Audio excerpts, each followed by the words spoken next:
માં આશાપુરાનો ભવ્ય ઇતિહાસ।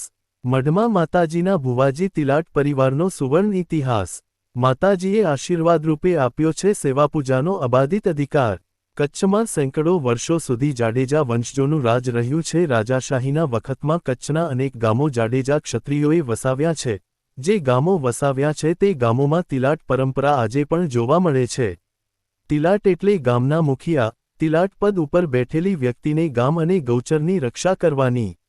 ગામમાં કોઈપણ જ્ઞાતિના લોકોને અન્યાય ન થાય તેનું ધ્યાન રાખવાનું રાજાશાહીમાં તિલાટ ન્યાયાધીશની ભૂમિકા ભજવતા એવી વ્યવસ્થા કચ્છના ગામોની હતી।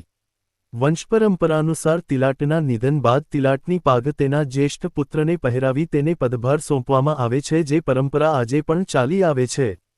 જ્યારે કચ્છમાં જાડેજા વંશજોનું રાજ ન હતું તેના સેંકડો વર્ષ પૂર્વેથી પ્રસિદ્ધ યાત્રાધામ માતાના મઢમાં તિલાટના પદની પરંપરા શરૂ થઈ હતી।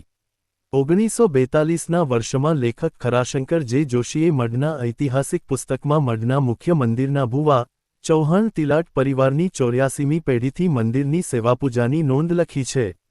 એક દંતકથા મુજબ આજથી 1000 વર્ષ પહેલાં રાજસ્થાનથી આવી બે ક્ષત્રિય ચૌહાણ યુવાન હરિયો અને થરિયોમાં આશાપુરાજીની સેવાપૂજા કરતા। માતાજીએ આ બંને યુવાનોની સેવાપૂજાથી પ્રસન્ન થઈ હરિયાને સંન્યાસી રહી મંદિરના મહંતની પદવી આપી હતી અને થરિયા નામક યુવાનને સંસારી રહી મંદિરના ભુવાજીનું પદ આપી આશીર્વાદ આપ્યા હતા।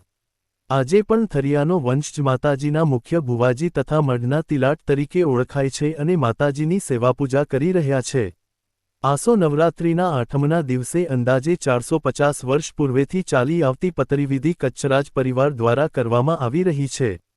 પતરીવિધિ કરનારને ચામરધારી કહેવામાં આવે છે। આ વિધિમાં માતાજીના જમણા ખભે આવળ નામક વનસ્પતિ રાખવામાં આવે છે। આ વનસ્પતિના પાંદડાને માતાજીના જમણે ખભે મૂકવાનો અધિકાર માતાજીના ભુવા એટલે કે તિલાટ પરિવારને છે, એટલે આ પતરીવિધિમાં મંદિરના ભુવાજીની મુખ્ય ભૂમિકા સેંકડો વર્ષોથી અવિરત ચાલી આવે છે।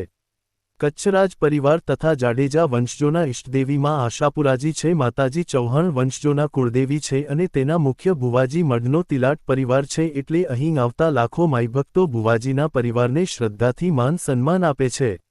ગત વર્ષે 14 ઓગસ્ટના મંદિરના ભુવાજી તિલાટ દિલુભા ભગુભા ચૌહાણના નિધન બાદ હવે મંદિરના ભુવાજી તથા મઢના તિલાટનો પદભાર તેમના જ્યેષ્ઠ પુત્ર ધ્રુવરાજસિંહ ચૌહાણ સંભાળશે। દિલુભા ચૌહાણના બંને પુત્ર ધ્રુવરાજસિંહ તથા સિદ્ધરાજસિંહ ચૌહાણ કિશોર અવસ્થાથી જ માતાજીના મંદિરમાં સેવાપૂજા, આરતી ઇત્યાદિ કાર્યો પરંપરા અને નિયમ અનુસાર કરી રહ્યા છે। મઢ જાગીરના મહંત રાજાબાવા યોગેન્દ્રસિંહજી તથા આ બંને ભાઈના કાકા અનિરુદ્ધસિંહ ચૌહાણ તથા ગજેન્દ્રસિંહ ચૌહાણે ધ્રુવરાજસિંહ તથા સિદ્ધરાજસિંહને માતાજીની સેવાપૂજાના નીતિ નિયમોની શીખ આપી છે, પૂજારી તરીકે ઘડતર કર્યું છે। સવારના 5 વાગ્યે મંગળાઆરતીના સમય પૂર્વે મંદિરના કપાટ ખોલવાથી માંડી રાત્રિના 9 વાગ્યે મંદિરના દ્વાર બંધ થાય સુધી મંદિરની જવાબદારી આ મઢનો તિલાટ ભુવાજી ચૌહાણ પરિવાર પરંપરા મુજબ સેંકડો વર્ષોથી શ્રદ્ધા અને આસ્થાભેર કરી રહ્યો છે।